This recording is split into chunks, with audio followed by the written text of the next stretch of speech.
শুভ সকাল। শুরু করছি পিসি বার্তার নিয়মিত অনুষ্ঠান পথের পাঁচালী।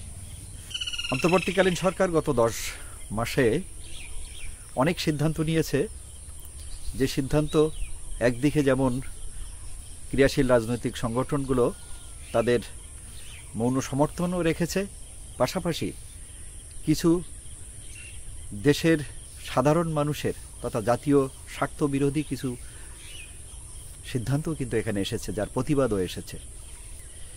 এগুলো ধীরে ধীরে সরকারের সঙ্গে দেশের মানুষের তথা বিভিন্ন রাজনৈতিক সংগঠনগুলোর মধ্যে এক ধরনের দূরত্ব তৈরি হয়েছিল। আর প্রধান উপদেষ্টা বিভিন্ন সময় কবে নির্বাচন হবে, কখন নির্বাচন হবে, কি অবস্থায় নির্বাচন হবে, এই সময় বা এই বিষয়গুলো উল্লেখ করবার ক্ষেত্রে নানা সময় নানান ধরনের প্যারামিটার তিনি উল্লেখ করেছেন। এক হচ্ছে সংস্কার, দুই হচ্ছে আওয়ামী লীগ এবং তাদের দোসরদের বিচার, এবং নির্বাচনী সংস্কারের মধ্য দিয়ে একটি সুষ্ঠু নির্বাচন করা।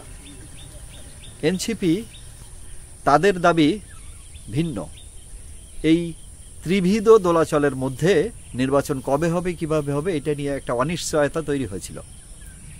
আমরা লক্ষ্য করলাম প্রধান উপদেষ্টা একটি বিশাল লটবহর নিয়ে রাষ্ট্রীয় সফরে ইংল্যান্ডে গেলেন।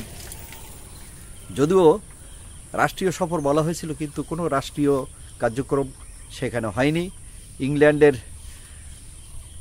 প্রধানমন্ত্রী সহ তাদের পররাষ্ট্র দপ্তর বা অন্য অন্য কোনো দপ্তরের সাথে কোনো সমঝোতা চুক্তি কিংবা এ ধরনের কোনো প্রোটোকলে স্বাক্ষরও কিন্তু হয়নি, বা এই ধরনের কোনো বৈঠক হয়নি।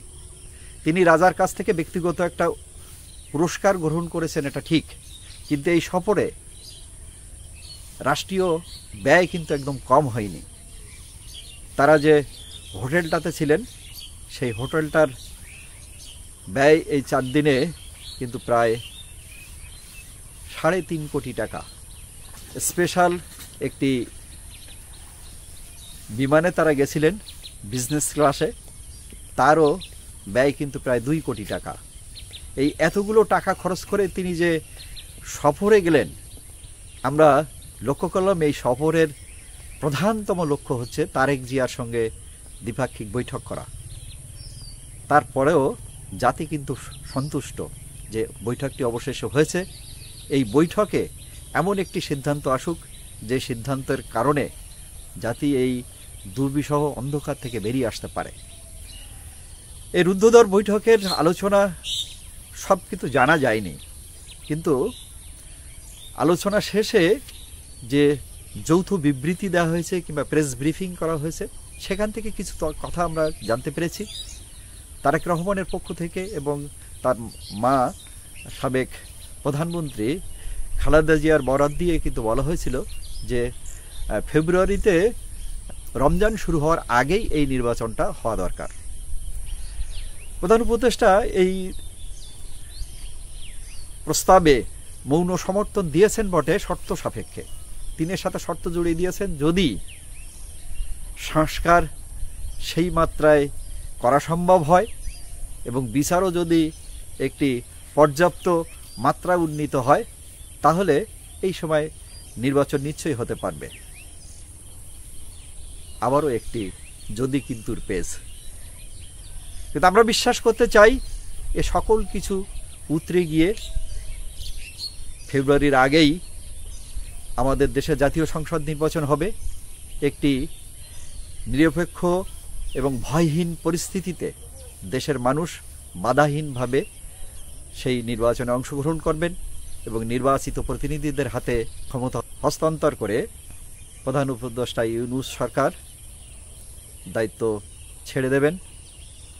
তার এই দায়িত্ব থেকে সরে দাঁড়ানোর সেই সময়টাকে অনেকেই, অনেক বোদ্ধা রাজনীতিক এবং বুদ্ধিজীবীরা বলছেন তারেক রহমানের সাথে এই বৈঠক সেই সেফ এক্সিটের পথ তথা উপায় নির্ধারণী একটি সভা।